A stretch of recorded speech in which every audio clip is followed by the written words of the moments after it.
Pensemos en esto por un momento. Dos superpotencias antiguas, que existen al mismo tiempo, pero en lados opuestos del planeta. Ambas gigantescas, poderosas y estables. Y, sin embargo, eligieron caminos totalmente opuestos para gobernar. Esta es la historia de un rompecabezas que, créanme, nos dice muchísimo sobre el poder, el control y cómo funcionan las sociedades. A ver, echemos un vistazo a los datos.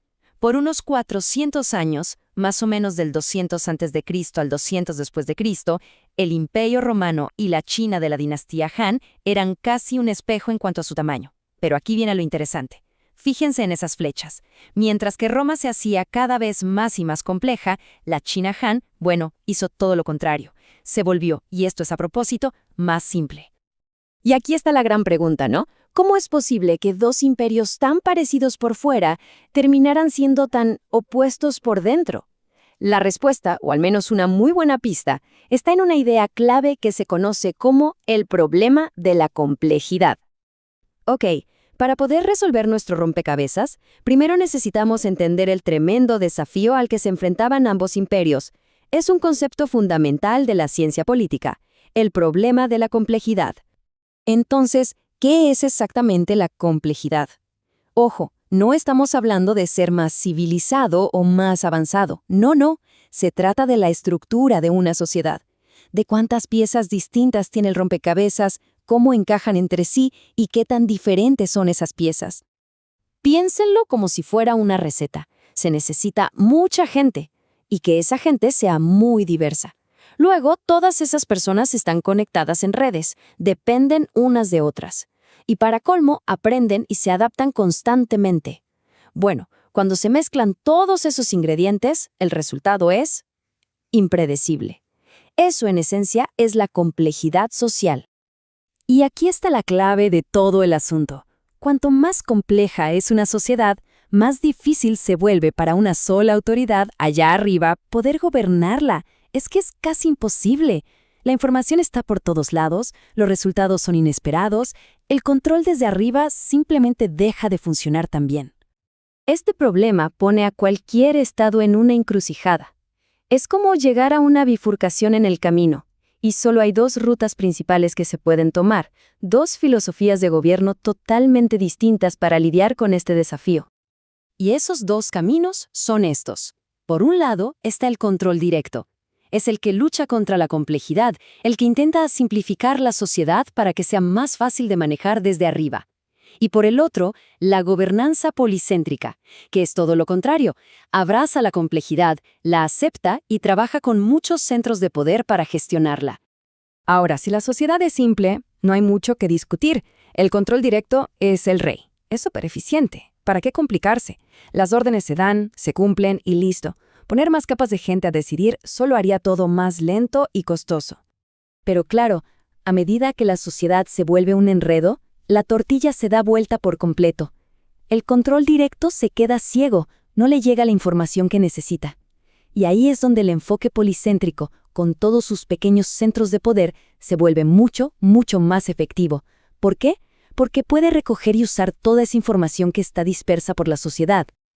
Perfecto. Ahora que ya tenemos este marco, estas herramientas para pensar, volvamos a nuestro misterio. Es hora de usar estas ideas para finalmente resolver el rompecabezas de Roma y la China Han.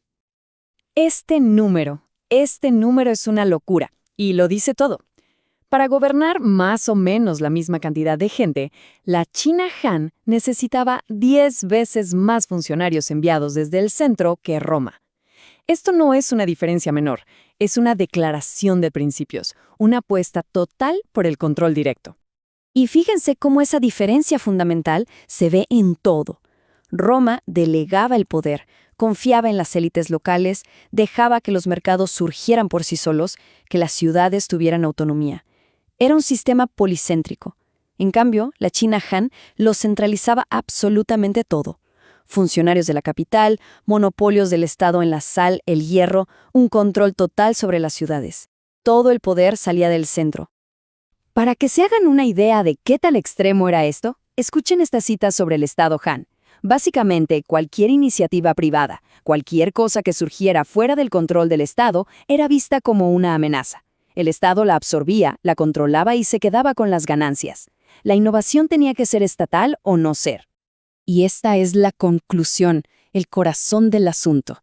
Para Roma, la descentralización, la complejidad, no era un problema, era la solución, era lo que le permitía funcionar. Para la China Han, en cambio, cualquier cosa que generara complejidad fuera de su control era un error en el sistema, un bug que había que eliminar de inmediato para mantener el orden. Y uno podría pensar, bueno, ¿qué tiene que ver todo esto con nosotros hoy? Pues tiene todo que ver, porque este antiguo dilema entre control y complejidad está más vivo que nunca. ¿Y la tecnología? La tecnología le está echando leña al fuego por los dos lados.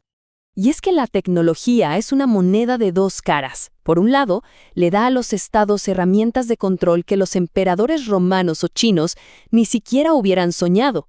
Reconocimiento facial, bases de datos centralizadas, vigilancia masiva.